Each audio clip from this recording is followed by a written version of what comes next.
sekarang kita mau ngobrol. Kira-kira ada berapa tips nih Omar buat teman-teman yang mau nonton ini? Oke, jadi teman-teman kita bisa mengenal ada beberapa tipe. Berarti kita dari jauh udah harus pastiin dulu ya? Ya, sambil insting ya, cari menghindarnya. Begitu sudah dapat titik menghindar, lepaskan. Itu bisa ngalor gitu. Ambiar. Oh, ya oke, ngerti ya. Ya kalau nggak dibuang.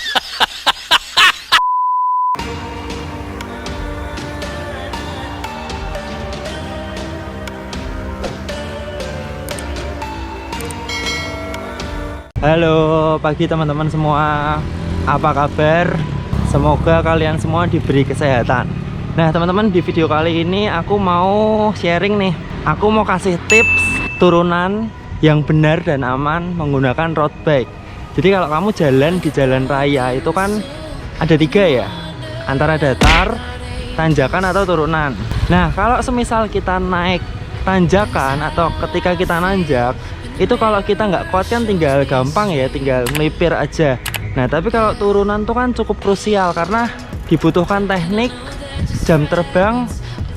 Kalau ibaratnya kita istilahnya kayak lost control gitu, kita jalan tuh kan resikonya fatal banget, jauh lebih fatal daripada kalau nanjak.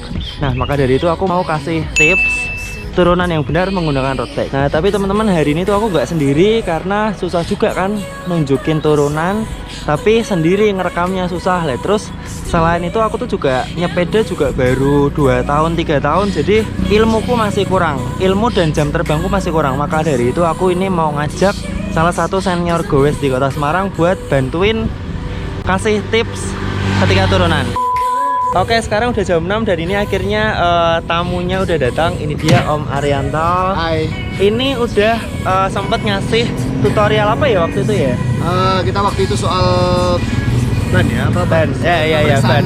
Pemeriksaan sepeda. Pemeriksaan sepeda sebelum dan sesudah goes. Nah, kali ini seperti yang aku tadi omongin, aku mau minta tolong Om Ar buat kasih kira-kira tips apa aja sih ketika turunan supaya kita aman dan ya pokoknya nggak terjadi kenapa-kenapa deh. Bener Omar ya? Ya, memang harus dikuasai juga sih teknik turunan. Jadi nggak cuma pinter ngebut di datar atau pinter kuat di tanjakan, tapi juga turunannya harus safe. Nah kebetulan Omar itu banyak banget request, karena mungkin kalau di YouTube itu udah banyak YouTuber atau mungkin senior yang kasih tips tentang nanjak.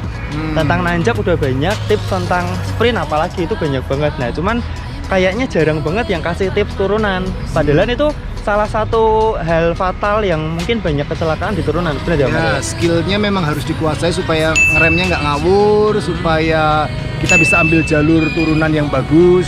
Terus juga harus mempersiapkan kalau misalnya turunannya agak basah bagaimana. Jadi memang banyak sih yang harus disiapin kalau turunan. Nah itulah kenapa aku ngajak Om Ar, karena aku nyepeda itu baru 3 tahun dan Om Ar udah jauh lebih lama. Karena mungkin kalau ini tuh turunan nggak cuman sekedar teori ya Om Ar. Jam terbang tuh praktek penting banget. Banyak loh malahan teman-teman sepeda itu yang kalau nanjak kuat, turunannya dituntun. Nah itu. Apalagi kalau takut ya. Kalau tak lihat tuh yang cewek-cewek tuh takut banget turunan Om. Ya. Lagi di masa pandemi ini tuh banyak banget cewek yang mulai goes. Itu dia. Seru. Sebetulnya nikmatin aja turunan tuh harusnya hadiahnya goes. Gitu ya. Iya, kalau bisa. Iya, kalau enggak malah takut kan. Itu kayaknya kalau lihat di Pro Tour tuh orang-orang banyak yang take speednya ketika turunan ngejarnya kan.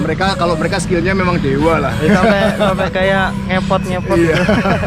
Yaudah Mar, langsung kita praktekin aja. Oke. Let's go.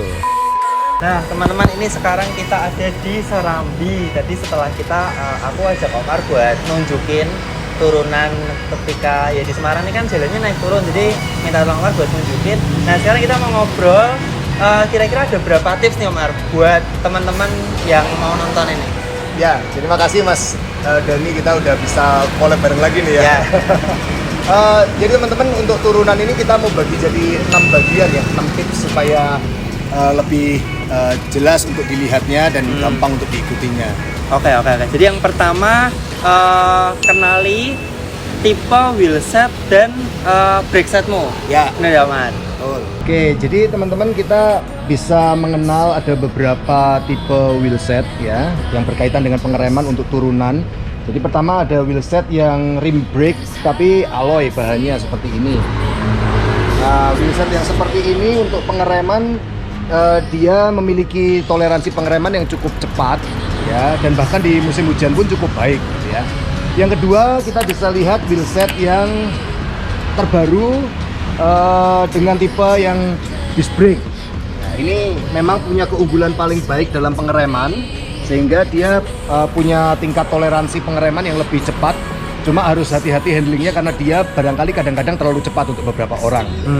Nah, cuma ada beberapa yang kita nggak punya contohnya di sini adalah wheelset yang pakai karbon tetapi rim brake ya. Ini karbon juga tapi dia pakai rim brake. Nah, kalau karbon itu sebetulnya di jalan datar dia nggak masalah.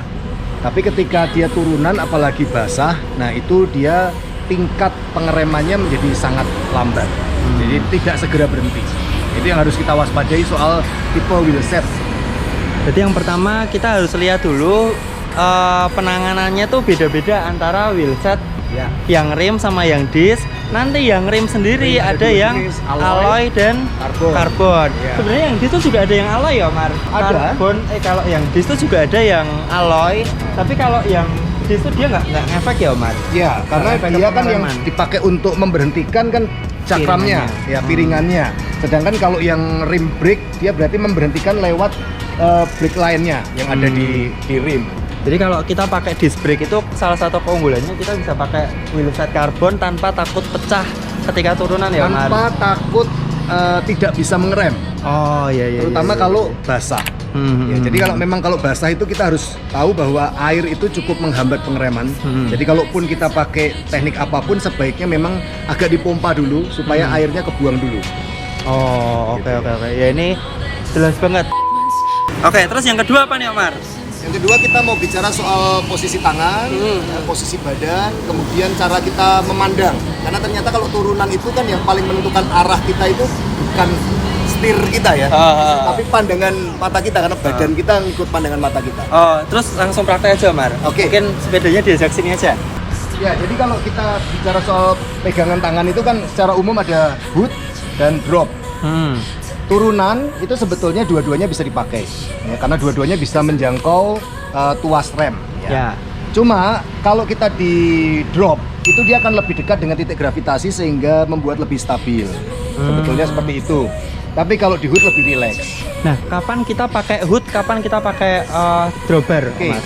Kalau speed turunannya tidak terlalu kencang, kemudian gradiennya tidak terlalu tajam gitu ya, pegang di hood lebih nyaman.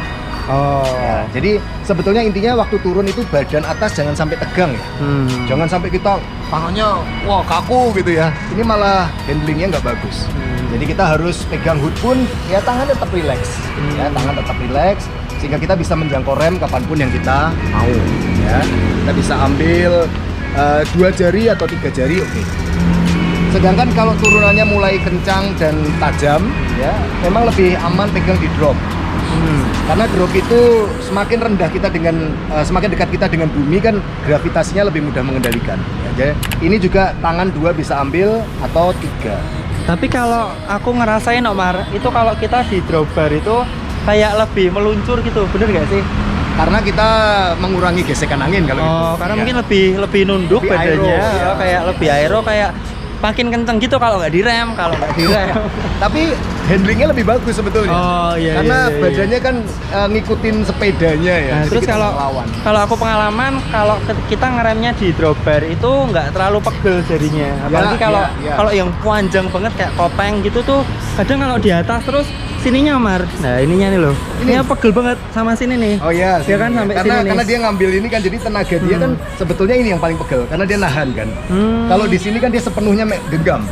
Jadi ini lebih kekuatan tangannya lebih merata. Kalau di sini ini kan dia masih nahan hoodnya di sini. Oh. Memang kalau turunannya panjang ya kalau ganti-gantilah berubah-ubah. Kemudian yang kedua posisi duduk. Posisi duduk Ya. Jadi kalau kita misalnya bicara soal turun, ya maka beda dengan nanjak. Kalau nanjak itu kan kalau dia semakin tajam, yang harus kita cegah kan ban depan supaya nggak ngangkat, duduknya agak maju. Tapi kalau turun, yang kita cegah ban belakangnya supaya nggak ngangkat. Nah, jadi duduknya agak mundur.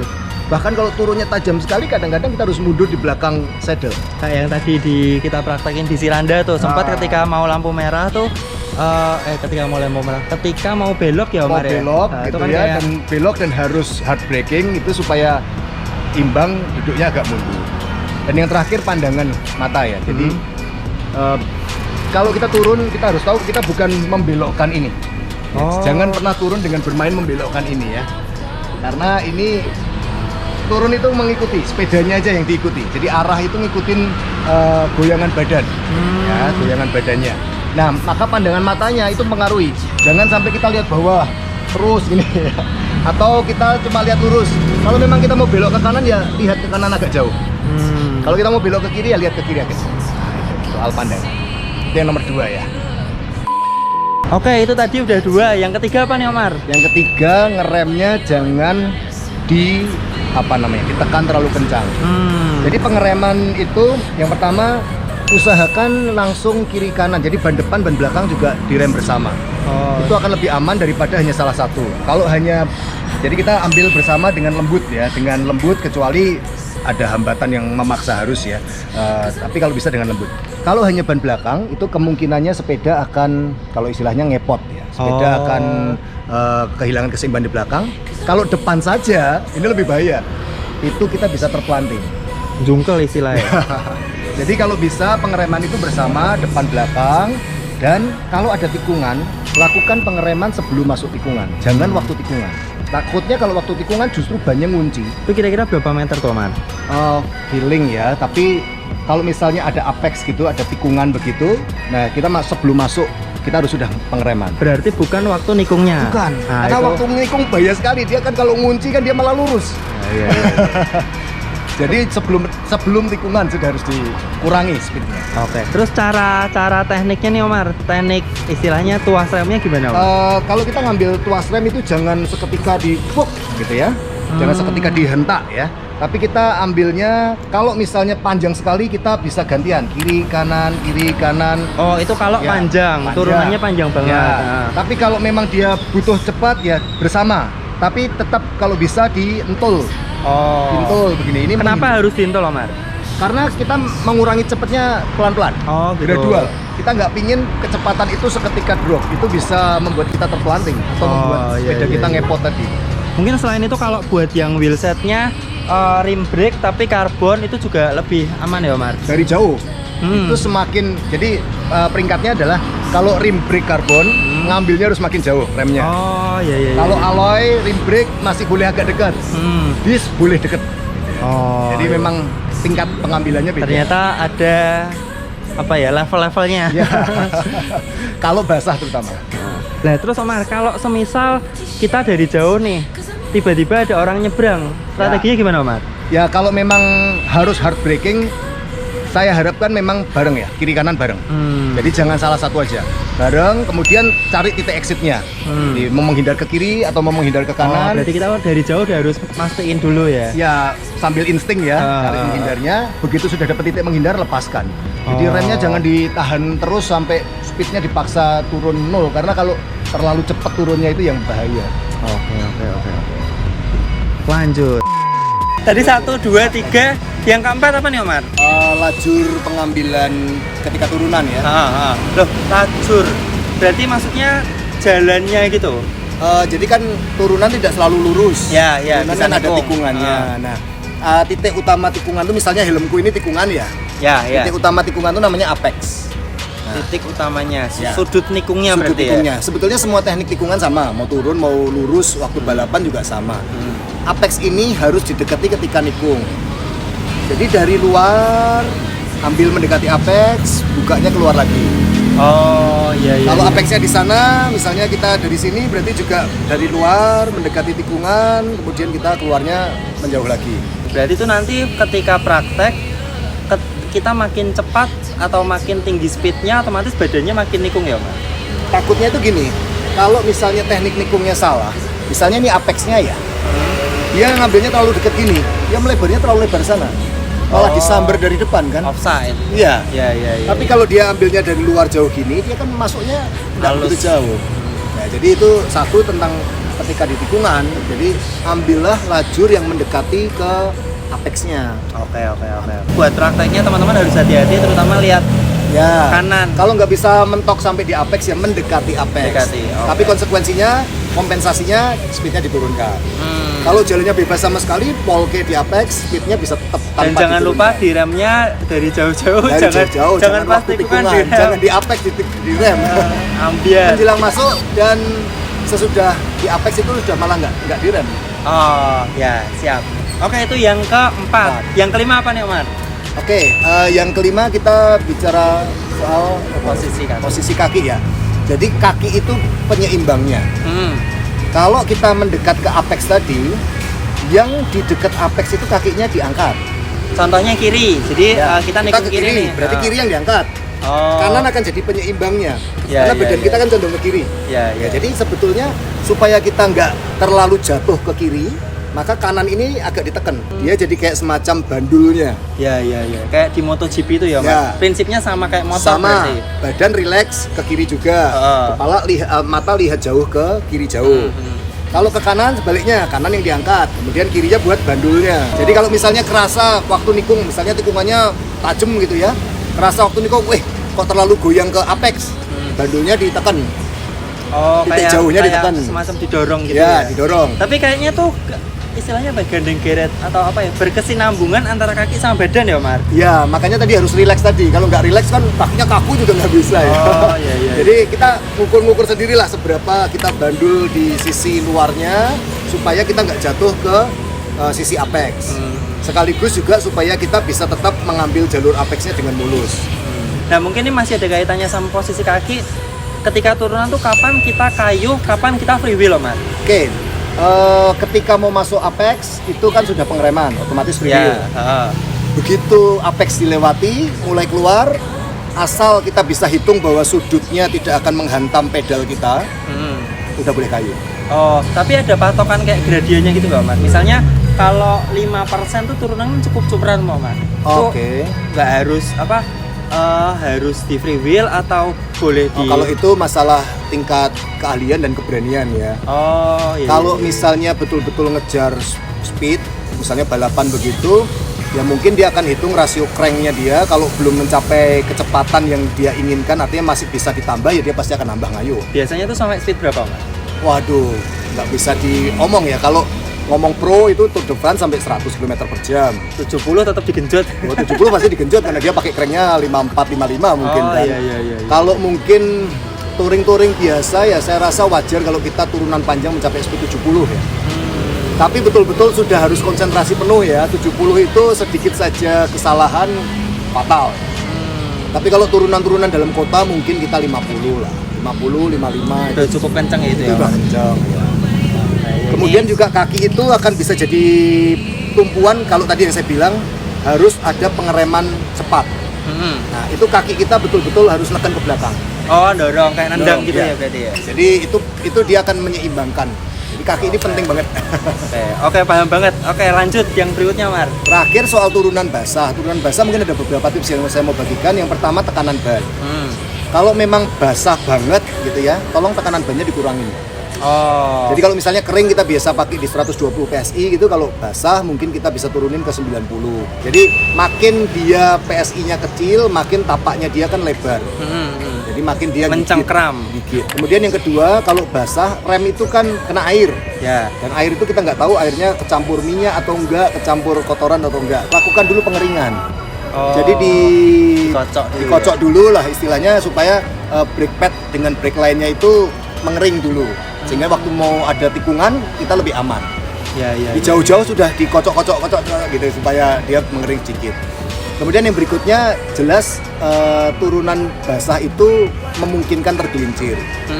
Jadi ya kurangi speed, kemudian ambil dari jauh pengeremannya, ya kan? Kemudian juga kalau nikung juga jangan secepat kalau kering gitu. Ya. Pasti semuanya harus di reduce lah. Itu tadi kalau kita nikung di wet condition ya, Mar. Ya. Jadi kebetulan ini musim hujan nih, pasti Musim kita hujan. bakal sering tiba-tiba ketika kita nanjak ke gunung Turunnya terus hujan. hujan. Nah, itu ya ini penting banget.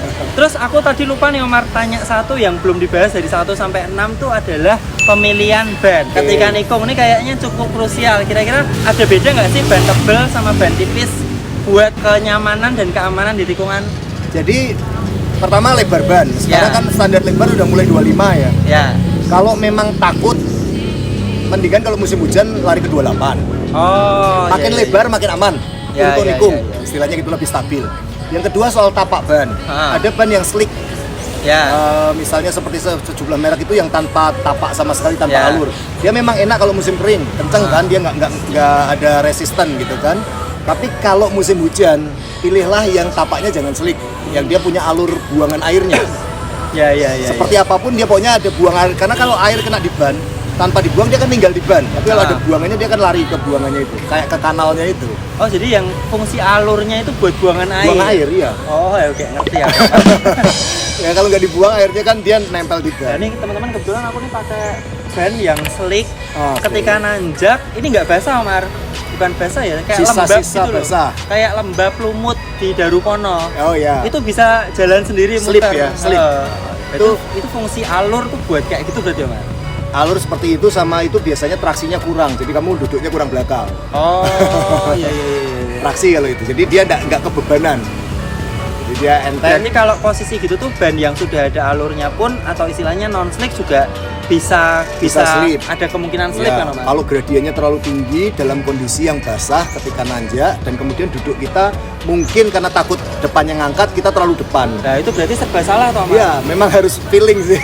Oh, Feeling. kalau kita nggak maju bisa jengat, bisa naik. Ya. Tapi resikonya kalau ada basah, ban belakangnya muter. Biasanya Selip. tetap duduk agak belakang tapi badannya yang didepankan. Jadi gini ya. Gini. Ya. Jadi badan tetap di tengah tapi tubuhnya membebani roda depan. Oke. Ya, ini paham, Bang. Cuman kalau misal kita pakai ban 28 itu efek negatifnya apa, Mas? Kalau kenyamanan di tikungan kan jelas enak. Ada efek minusnya nggak dia, Mas? Ya, semua ban yang makin lebar akselerasi awal pasti jadi butuh lebih effort ya. Jadi ya paling ruginya cuma di akselerasi. Oh. Kalau overall sekarang pada seneng kok pakai 25, 28 Tapi gitu. bobotnya lebih berat ya sih, Mas? Sedikit lah, Sedikit ya? nggak pengaruh. Puluhan gram mungkin ya? Iya, nggak terlalu pengaruh lah. Tapi saya pikir kalau untuk yang pemula, apalagi yang bukan racer gitu ya, mungkin 28 itu akan lebih safe buat dia. Karena kalau pun menghadapi lubang, menghadapi jalan yang agak rusak juga lebih aman. Nah, terus ada beda depan belakang nggak, Mas? Ada kayak denger-dengar Selera. mendingan kamu depan 25, belakang 28. Selera, karena pikirannya adalah belakang itu yang paling butuh untuk traksi kan. Nah, depan itu butuh untuk handlingnya. Ya. Jadi biasanya orang bisa selera belakang lebih besar, depan lebih kecil. Itu sama juga di lebar rim kan juga gitu kadang-kadang. Ada orang yang suka depannya lebih 3, belakangnya 4, misalnya gitu ya. Karena kalau kita lihat motor kan nggak usah motor balap, motor-motor biasa pun biasanya Belakangnya depan dilebar. lebih tipis kan. Ya, karena pengendaliannya lebih enak, belok-beloknya lebih enak dia. Tapi belakangnya stabil, dikasih lebih lebar gitu. Boleh sih kalau mau 25 depan, belakang 28 gitu. Saya sih masih aliran kuno jadi 23 mainnya. Sekalian nunggu habis ya, Pak. Nunggu habis stopnya. Memang pengen, maksudnya memang karena nunggu habis atau memang seneng 23, Mas? Saya masih seneng 23. Oh, berarti tetap personal ya. Saya masih merasa oke-oke saja, saya di turunan dengan 23 juga oke-oke saja. Saya nggak terlalu butuh nyaman, getaran juga saya oke-oke saja. Jadi ya saya belum pindah ke lain. Kalau 23 tuh bisa lebih kenceng nggak sih? Maksudnya lebih keras nggak sih, Mas? Enggak, PSI-nya sama aja. kalau 23 dia butuh dipompa lebih keras. Tapi dengan cengkraman yang sama, 25 tidak usah dipompa terlalu keras. Misalnya, untuk mendapat cengkraman yang sama, 23 dipompa 110. Ya. Mungkin 25 cuma 100. Mungkin 28 cuma 90 karena jumlah angin yang masuk kan dia lebih besar. Lebih banyak ya. Jadi memang itulah kenapa makin lebar makin nyaman. MTB itu dipompa 80 aja nggak ada, mungkin MTB cuma 55, 60 ya. karena dia lebar banget. Ya ini kalau ngomong sama Omar nih bisa penjelasannya apa ya, materinya tuh bisa ngalor gitu. Aku tuh udah gowes 3 tahunan tapi ternyata ada hal-hal yang apa ya, yang masih belum ngerti gitu loh, Mar. Ya untungnya di sini inisiatif pengen bikin konten ini, jadi aku bisa sekalian belajar. Oke, Omar, terima kasih buat waktunya, buat ilmunya. Mungkin berikutnya ada tips-tips lain dari Omar yang bisa kita bagikan. Kita ketemu lagi nanti deh, kapan-kapan kita ngobrol lagi. Oke. Ya udah, Mar, terima kasih banyak. Kalau mau kontak-kontak gampang, IG saya ada di Dani ya. Ya, nanti aku cantumin di sini Instagram dari Om Arianto. Oke teman-teman, silakan kalau ada pertanyaan dan saran langsung tulis di sini. Nanti kalau aku nggak bisa jawab, aku nanti minta tolong Omar buat bantu jawab. Sampai jumpa di video selanjutnya. Tetap sehat, tetap semangat.